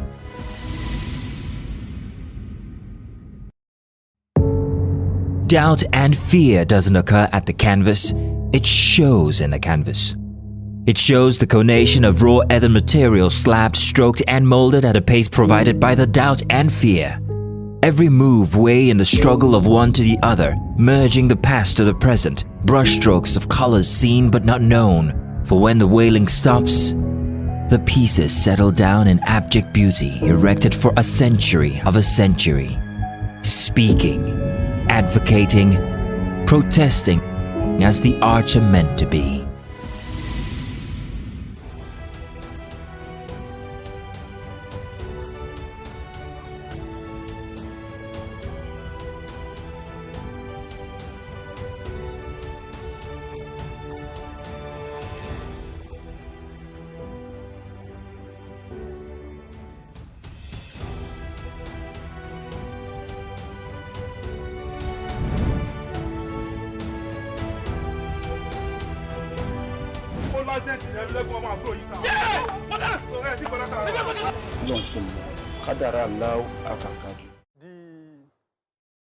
There are indicators for how to identify a very good laboratory. For instance, when an individual enters a lab, there must be a conspicuous display of license to practice in that facility, of the proprietor and some of the workers in that, of the male lab scientists in that institution. That is one factor. Then there is a kind of signage that will be given to such a registered or accredited laboratory. Usually, the Medical Lab Science Council of Nigeria provides this signage. And besides, if you go into the various websites of the Medical Laboratory Science Council of Nigeria, a list of registered and accredited laboratories are displayed there. So with public enlightenment and engagement like this, one will be able to know which laboratory is actually ideal or which one is actually not ideal. Okay. These are some of the signs. Yeah, so for me, I think there are just two sides of it. There's the part of unqualified laboratories who are not properly certified. There's also another part of the proper certified laboratories that still have an issue with misdiagnosis. How do we ensure, or what are some of the things that are put in place to ensure that those ones who are qualified do not make this sort of mistakes? Because the truth is, the regular Nigerian cannot even access good health care. Now, the small money you have managed to do, a lab test, somebody will now tell you, get a second opinion to be sure. Why do I have to pay 2 times for one thing? That is one of the reasons why we are organizing our regular professional development training. For instance, in Lagos State, the Association of Medical Laboratory Scientists of Nigeria, Lagos State branch, started this a week-long continuous professional training activities on Sunday, and the opening ceremony is today. Okay. These are some of the things that we discuss as professionals. Because, like I said earlier on, there are so many factors that could lead to that. Apart from quackery, apart from professional malpractices, apart from unregistered facilities, one of such reasons that could also account for it is proliferation of substandard reagents and chemicals that are circulating in the market. Most Nigerian borders, when it was closed, everybody was shouting that why should Nigeria close the border? It's not only closing because of rice. There are so many unauthorized importation of chemical, medical laboratory reagent, equipment, and devices that find their way into the market. And that is why we as professionals, we have regularly advocated for certification of all of these chemicals and reagents that are used in Nigeria. And that is why we advocated in 2003 for the provision that gives the power to Medical Lab Science Council of Nigeria to certify in vitro diagnostic reagents and chemicals before they are used in medical laboratories. So we've always advocated or engaged with our colleagues that any reagent that is not certified, that is not registered, that is not allowed by Medical Lab Science Council of Nigeria, as provided for in their in vitro diagnostic laboratory data, should not be patronized. But not people that are not Medical Lab scientists, that are not registered members of our association, will not be complying with this type of situation. That is one very critical factor. Then the time of sampling of when an individual presents in the hospital or in the laboratory for testing, it's very important for questions to be asked. Is it appropriate to take sample at that time when the person visits the laboratory? Because the time of sampling is also a factor. Yeah. For instance, if somebody, I'm just giving an example, if somebody is to do HIV testing, for instance, and at the time the test was done, the technique that was used, if the person is looking for antibody, the antibody level is not up to detectable level. Because there is something we call limit of detection, LOD. If the limit of detection is so low, such that the reagents and chemicals and equipment that was used at that particular time cannot detect it, it will be declared as negative.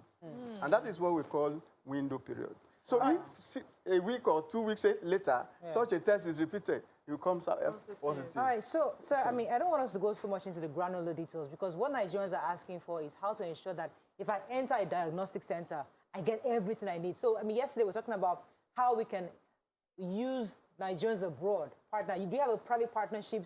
Does your organization encourage partners with Nigerians abroad where they come in and create diagnostic centers across the country? Because one of the issues we've had is that So here, you can do HIV here. And then tomorrow, you can do CT scan there. Then, oh, it's MRI, you want to go there. Oh, it's dialysis, you go dialysis. Scattered all over. Like, you are flat. So a sick person is flying from A to Mushi, to Lagos, to AU, just for a testing. Yeah. So what is your organization doing where, even though we don't have the money, can we partner with Nigerians or organizations abroad to get funding where you have one center that does everything? Oh, thank you very much. It's a very critical area that we need to look into. And that is the center of our reasoning that our association, as Association of Medical Lab Scientists of Nigeria, is seriously advocating on. Because there is a national laboratory policy, a national laboratory policy that was recently approved. It was in existence before, but it's reviewed to run between 2021 and 2026. One of the key areas that we insisted on is laboratory networking and referrals.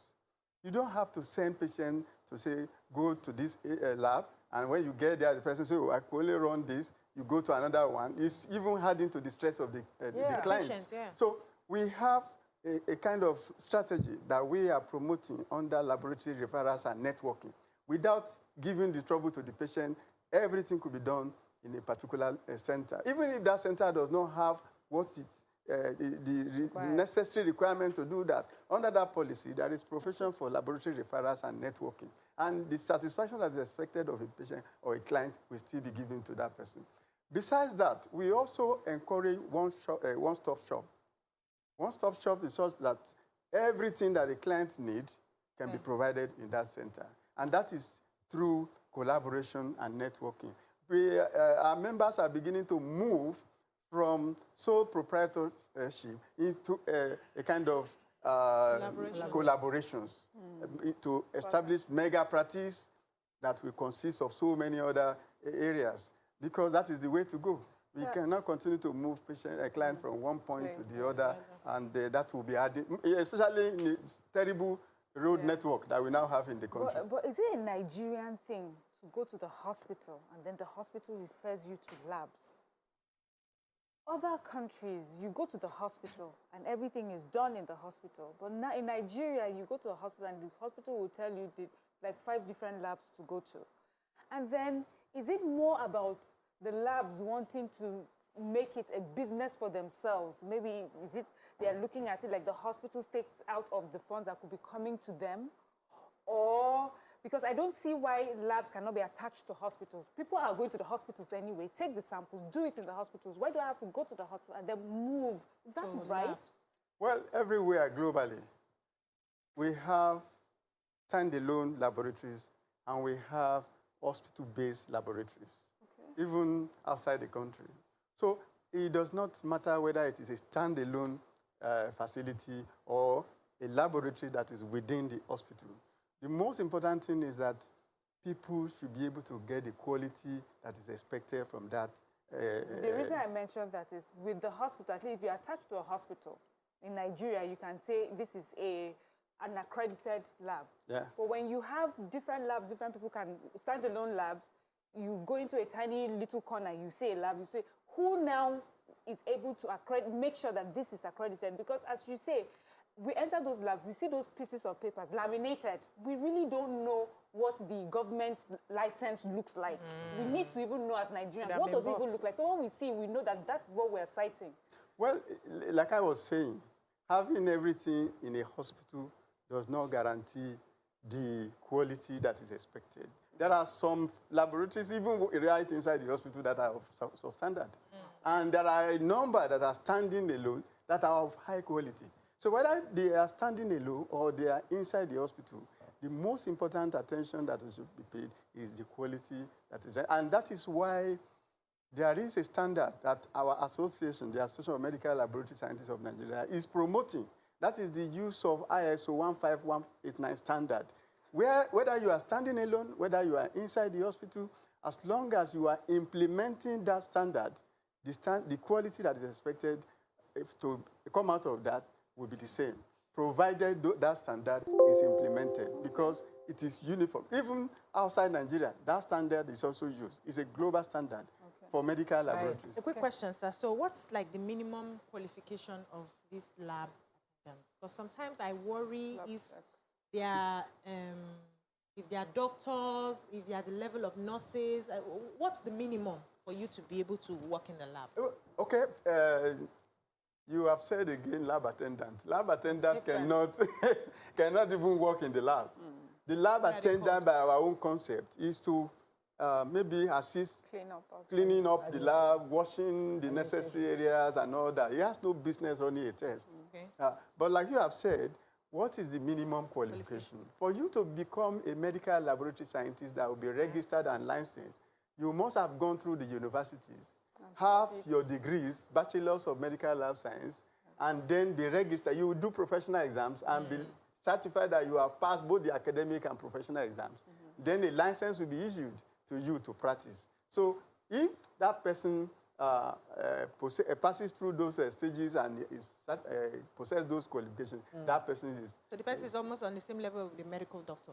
Well, of course, the same level, because the regulatory authority for medical laboratory scientists is the Medical Lab Science Council of Nigeria. They are the one that register and issue the license. For doctors, it's MDCN. We have to wrap up soon, but if we find anybody who has had a wrong diagnosis or has their own complaint, is there a sanction for these centers? And who did they report to? How did they reach you to report these centers to you? Yes, there is,